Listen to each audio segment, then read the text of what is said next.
Concern for truth, concern for reality, love of truth. If God exists, it will lead us to God anyway. From this point, we need to be able to act with this ease. Because we are within a tradition, but to claim that the entire tradition is correct, we have no epistemic or cognitive evidence. We have to examine this from within, as someone who is inside.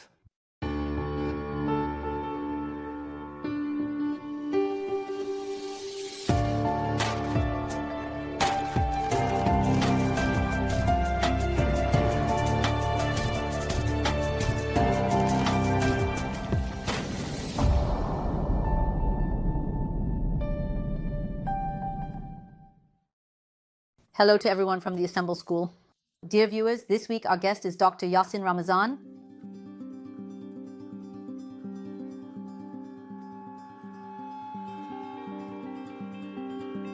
Welcome, Professor. Thank you. Hello? How are you? I'm fine, thank you. How are you? Thank you. Professor, we would like to talk about the philosophy of religion. It's your field as well, but can there really be a philosophy of religion? With that question, you have engaged in the philosophy of religion. That is the first question of the philosophy of religion. Can there be a philosophy of religion? How is religion related to philosophy? Well, it's been debated quite a lot. We're talking about a field with a broad body of knowledge. There can indeed be a philosophy of religion. And in fact, since the very early periods of philosophy, it's impossible to separate discussions about religion, what we now call the field of religion, from philosophy. From the philosophers before Plato, that is, the pre-Socratic philosophers, all the way to the present, countless philosophical topics that take God as their subject have originated from there. And even if they are now discussed independently, the number of such topics that have emerged from there is countless. Therefore, there can be a philosophy of religion. Without doing philosophy of religion, without engaging in philosophy of religion, can we not practice our religion? In other words, is it necessary to do philosophy of religion? Of course you can. Now, we need to consider what philosophy of religion actually is. If we make a comparison here, for example, there is art and then there is the philosophy of art, right? It could be visual arts or it could be music. We call what we do art. But the activity of thinking about it is what we call the philosophy of art. And this is a matter of method. It's about understanding art. Philosophy of religion is not much different from this. Philosophy of religion does not mean religion itself, nor is it something that can take the place of religion. It's the activity of understanding religion. Although it is an activity, an effort to understand, of course, it also envisions a deeper way of life for the person who lives the religion. It's the same for art. That is, an artist does not have to engage in the philosophy of art. But in the art of an artist who knows philosophy, we can see the depths of that thought. This is also true for the philosophy of religion. Someone may live their religion without knowing the topics of the philosophy of religion or being familiar with its debates. In fact, most people live this way. But for those who are curious about the religion they practice, or about the religious beliefs practiced by others, the philosophy of religion serves as an activity of making sense and providing explanations. But from another perspective, there is also this proposition. That is, true faith is actually found in those who never concern themselves with philosophy or the depths of religion, who never study or research these things, but instead embrace religion with a belief that comes from within. For example, this is sometimes called Anatolian wisdom and so on. There is also an opinion that these are the people who truly live the religion. What do you think about this? Actually, this is a style of explanation that we call fundamentalism or fideism in the philosophy of religion. This can also be defended, but it can be defended within the philosophy of religion. I mean, even if you say this, I can still ask why. Let's say you have a certain amount of money. How will you make use of it? Will you invest it, spend it, or give it to someone else? We ask a question about this, right? We can ask, for example, why did you invest, or why didn't you spend it, or why did you donate it somewhere? You think about an answer to this. In the same way, someone might say, I won't believe. Sorry, I will believe, but I will believe without thinking. I don't want to delve into the depths. If someone says, I'll just do whatever I'm told, then I would also ask, why? If they give an answer, that already means the philosophy of religion has begun. There are also philosophers in the literature who defend this. Alvin Plantinga, among others, leads the philosophers who argue that faith is a basic belief and therefore does not need to be justified to such an extent, considering it to be fundamental.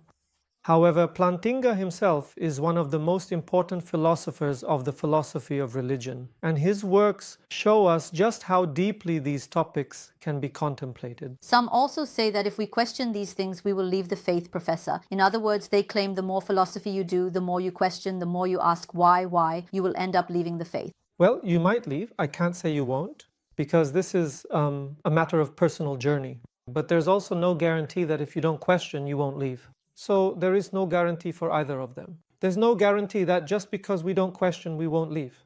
Because maybe you're believing in something that's completely false or wrong. Maybe because you've never questioned throughout your life, because you've avoided it, because you've brushed aside the things that come to your mind and just continued your life with the beliefs you're used to. Maybe you kept going down the wrong path and wasted your life.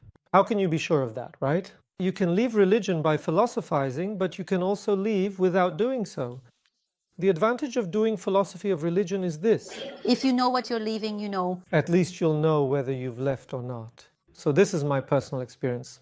People leaving religion or breaking their connection with religion or becoming more secular generally has no direct or inverse correlation with engaging in philosophy. On the contrary, engaging in the philosophy of religion means taking these issues seriously.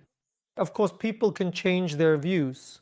After all, if we're not going to change our views, why do philosophy at all, right? One can change their views, and sometimes they may doubt their beliefs. These beliefs can also be religious beliefs. But to doubt doesn't necessarily mean to break away from that belief. Most of the time, it actually means to reinforce it.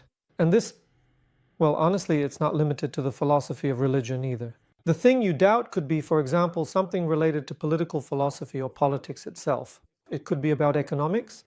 It could be about psychology or sociology. You can doubt everything. When you doubt, you gain the opportunity to verify your knowledge. Otherwise, you have no way of knowing whether what you know is true or false. Of course, it can happen in any field, but the topic of religion feels more dangerous to us because all of us have this fear inside. What if I leave the faith?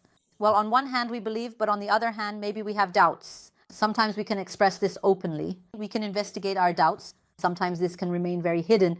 I especially want to say this for young people. When young people start to question, concerns arise among the older generation that they should believe without questioning, and that if they do question, they might end up on a worse path. Yes, regarding these concerns, this might often be a generational conflict as well, Professor. Yes, we shouldn't turn this generational conflict too much into a debate between religion and philosophy. In my opinion, every generation starts from scratch. This isn't just about religion. In terms of worldview, every generation starts anew. Understanding, perceiving, and practicing religion are also included in this. Therefore, it's not just normal, but actually necessary for generations, especially younger generations, to doubt or question the religious narratives, perceptions, or understandings of previous generations. Because if these beliefs are to be redefined, find new meaning, and adapt to new ways of living, it's essential for every generation to do this. And after a while, we actually see this. In fact, doubting the new generations is a very old tradition. I mean, we find inscriptions from thousands of years ago. Even back then, they were saying that the new generations had gone astray and so on. This comes as a generational reflex, a kind of protective instinct. But especially if we're talking about questions related to religion, really, if we do not doubt the truth of the God we believe in, then we should not doubt that this can be questioned either. Because if all truth, all reality depends on Him, then we also need to have faith that in some way He will guide us to what is right. Otherwise, a religious understanding where everything depends on us becomes a very secular kind of religion, and this is actually quite common. In other words, by constantly trying to protect religion, to preserve it as if it were a glass dome, so fragile that even a fly landing on it might crack it, and by always reacting defensively against any changes, we might actually end up preventing its true living core from growing and receiving light. Because it will receive light, it will be alive, it will change, it will transform, and it is the generations themselves who will decide what remains unchanged there. So what we need to understand here is this. Engaging in philosophy of religion, or thinking about religion, conducting research, questioning, all of these are directly related to the process of understanding religion itself. They are directly related to the process of living religion as well. We shouldn't think of these as if they are somehow outside of religion. So there is an outside and an inside. There is nothing that sharply separates these two with thick lines. A person may from time to time feel a weakening in their faith, and even just becoming aware of this feeling is something significant. This is why philosophy of religion is done and continues to be done. We can already see that everyone who takes religion seriously inevitably engages in philosophy of religion, including your initial question. So the moment we start asking questions, the moment we start thinking and questioning about religion, does that mean we're already engaging in philosophy of religion? Of course, even if you give the following answer, religion is a matter of tradition. You have to believe in what has been passed down to you. Even if you question this, even if you ask which tradition it is, that already requires a philosophical inquiry. Of course, everyone's level of inquiry is different. That depends on their own circumstances. It relates to their level of knowledge, their intelligence, and their language proficiency. Everyone can question different things to varying degrees.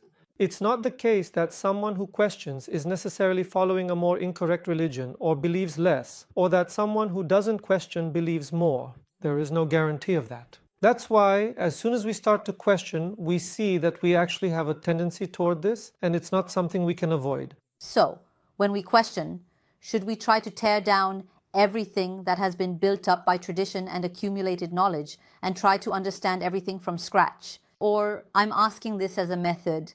Should we investigate only certain key points? Should we focus on the parts that don't make sense to us? What do you think about this, or what would you recommend? Well, I approach it like this. In any case, it's not possible to start by tearing down everything that came before us. We inherit a certain coherence of meaning. We inherit a legacy, and we continue by making sense of that legacy, by questioning it, by explaining it. Therefore, we cannot begin anything, including the philosophy of religion, by putting ourselves at the center like this. The process of questioning is also, in a way, a process of sifting. In other words, we need to distinguish between what is right and what is wrong. For example, the religion of the ancestors, which the Quran frequently warns about, can bring us to this point. Maybe our ancestors believed in something wrong, thinking it was right. Therefore, we cannot know this without questioning it, because habit, one's comfort zone, is one of the things that misleads people the most. When it comes to beliefs, not just regarding religious beliefs, but in all our beliefs, as an epistemic category, habits are comfortable, and because of that, they often mislead us. It's the same with religious belief. The beliefs we are used to, maybe they are wrong.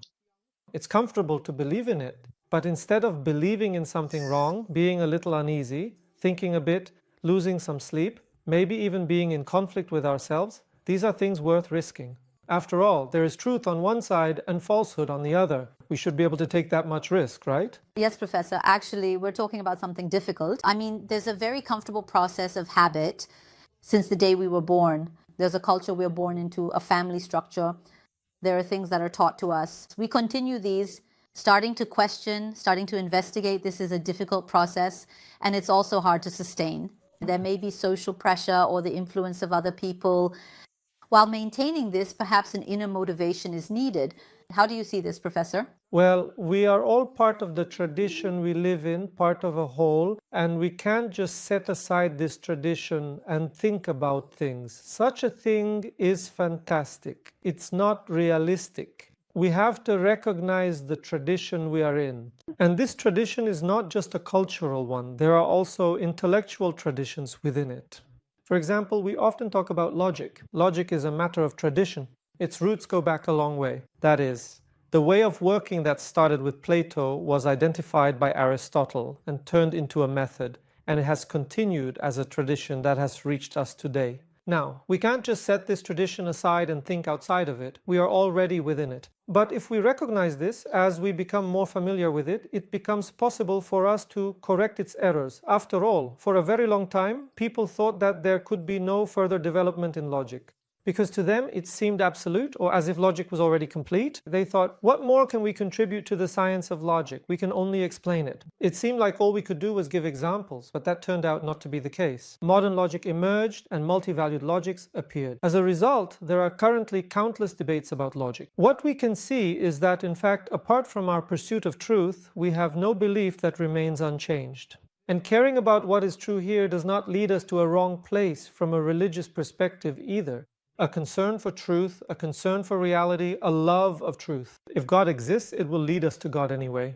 So we should be able to proceed with this ease. Because we are within a tradition, but we have no epistemic or cognitive evidence to claim that the entirety of the tradition is correct. We have to examine this from within as someone who is inside.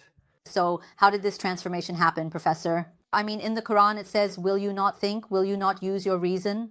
Despite this, what is being said now, what is seen by society is don't question. If you do too much philosophy, you'll leave the religion. So how did we transform from such a structure into this form? Why does society view philosophy this way? We run from it as if it's scary. Yes, actually, it's not something new. The reactions against philosophy are very old, and it's not limited to Islam or Muslims either. In fact, in all traditional societies, there is a certain distance toward philosophy.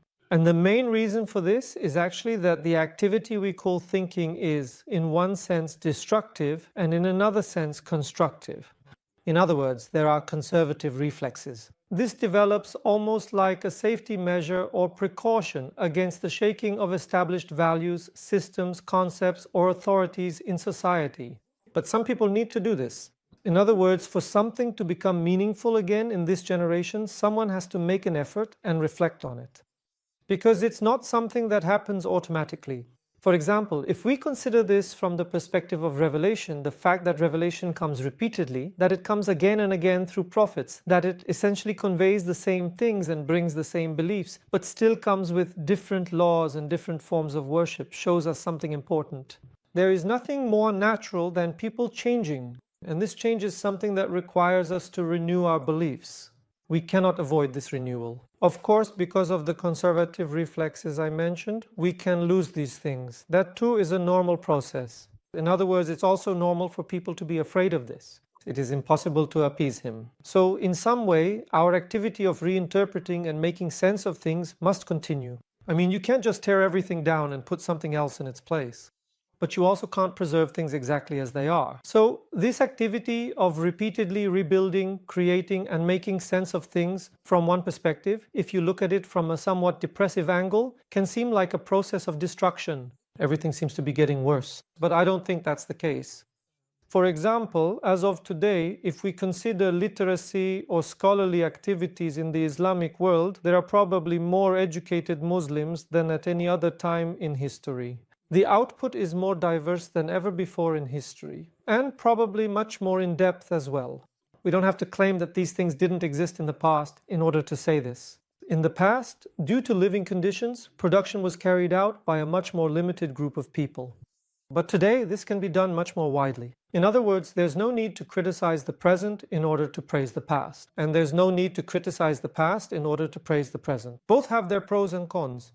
We need to be able to express this concretely and continue by making use of everything we can benefit from. We should try not to leave out anything meaningful and strive to understand religion, to realize the message that religion offers us, and to comprehend revelation.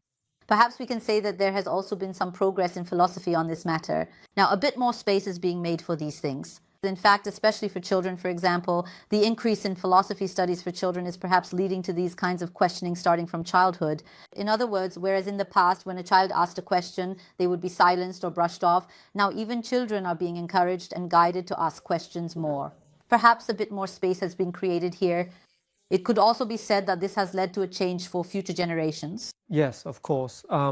There is a very significant difference between generations. I mean, the new generations are being born into a digital society, and there are many more things they need to question, because the society they are born into is much more dynamic. Now, teaching how to question is important here, but philosophy is not necessary for children. Children need security, and we see that in the questions they ask, they are actually asking about how and what they should understand. In this sense, for example, it is very important for children to ask religious questions at an early age. And today, there are some very important studies on how we can answer these questions. Here, without talking about indoctrination or brainwashing, we are carefully working on ways to channel children's natural curiosity and turn their questions into more productive ones. Perhaps this is where the philosophy of religion comes into play. When questions arise about the concept of God, the attributes of God, the relationship between God and the world, what a prophet is, what an angel is, or what the afterlife means, we can guide children or younger generations by providing them with the foundations without deceiving them. And this doesn't really require anything major. In other words, it doesn't require hiding the truth from them or depriving them of anything, because they already take in what they can and they don't take in more than that. How are studies in the philosophy of religion progressing in Turkey? What is its equivalent in the world? How do you observe this? Since I follow the English literature and currently teach in Turkey, I often have the opportunity to compare the two. The studies in the philosophy of religion in Turkey are in quite a good state and are getting even better. Because it's a very dynamic field, there are many voices, and a lot of resources emerge from that diversity. We can say that a tradition of philosophy of religion, mostly made up of analytic philosophers, has formed. Our professors before us also contributed a lot to this. And one of the things those professors showed us was the global literature. In other words, they taught us the philosophy of religion in an integrated way with the debates happening around the world in the field. We are also trying to do this for our students, and we are seeing the fruits of these efforts. In other words, we see that texts in the philosophy of religion that allow for comparison and can reach the level of global debates are now being produced in Turkish. Or we see that academics in Turkey are publishing works in English at this level. I predict that there will be even more in the future. Hopefully this is a promising result as well, Professor. Thank you very much for your valuable comments. Dear viewers, our guest this week was Dr. Yasin Ramazan. See you in the next episode. Goodbye.